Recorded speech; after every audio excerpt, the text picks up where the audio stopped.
तर आता आपण जाते वरती. काहीच ही आहे कमान सज्जनगडाची, इथून जाते वरती. आत्ताच बोल होते की पायऱ्या संपतील, पण पायऱ्या अजून वाढल्यात. मावशी कसं वाटतं एवढ्या उन्हात? कशी दिली करवंद? काय का जांभळ करवंद? काय जांभळ लयच बारीक करवंद आवडी. हा का येताना घेतो म्हणा.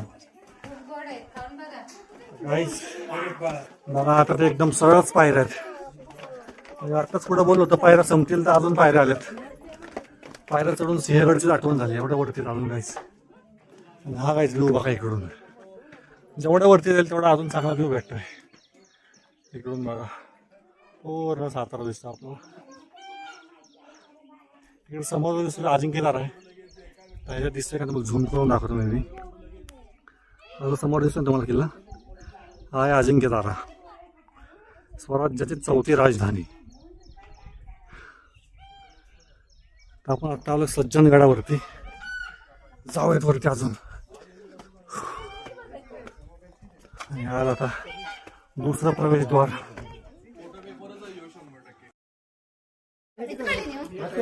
हा पोहोचलो आपण सज्जनगडच्या मेन महाद्वारापाशी. होऊ शकता आहे प्रवेशद्वार गडाचं.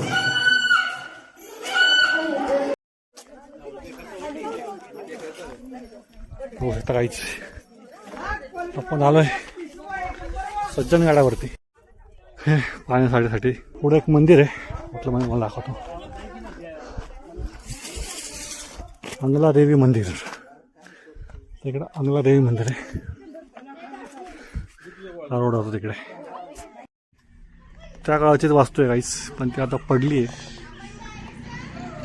थोडाफार त्याचा काय भाग राहिला आहे, मला दाखवतो मी कसा आहे.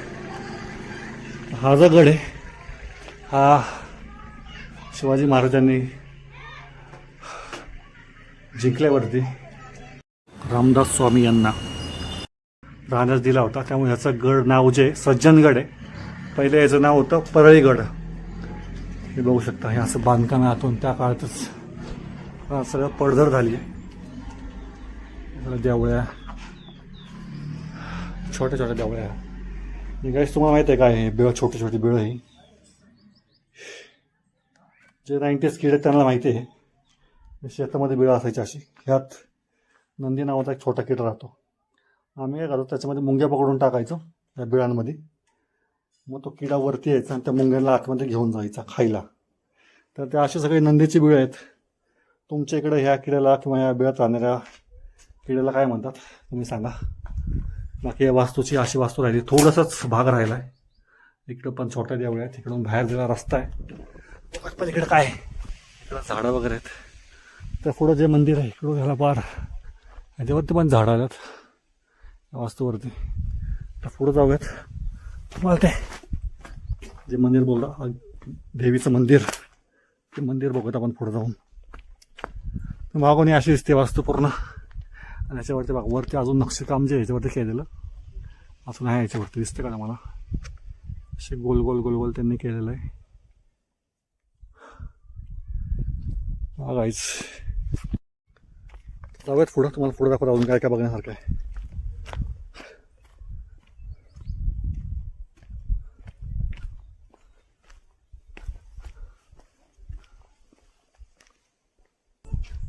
हा इकडून अजून सगळ्यात वरतून टॉप व्ह्यू. तुम्हाला टॉप व्ह्यू दाखवतो मी घाटावरनं कसा दिसतोय. खालच्या रोडवरनं आपण वरती आलो आहे.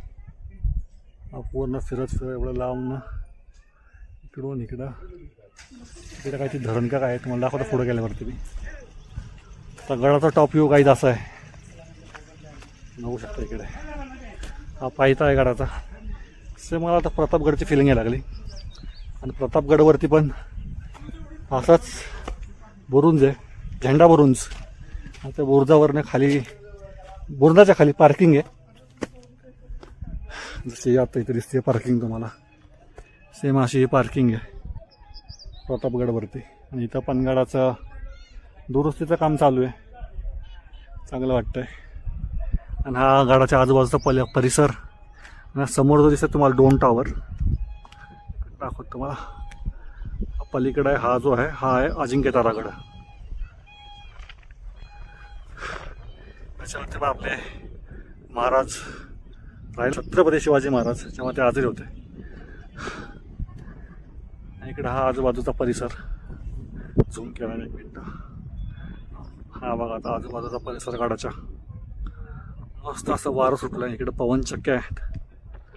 इथनंच गाईच 12 किलोमीटर गेले की तुम्हाला ठोसेघरचा धबधबा बघायला मिळेल. इकडं झेंडा लावला आहे पण हा पत्राचा झेंडा आहे. तर जाऊयात पुढं अजून तुम्हाला दाखवतो काय काय गाड्यावरती अजून.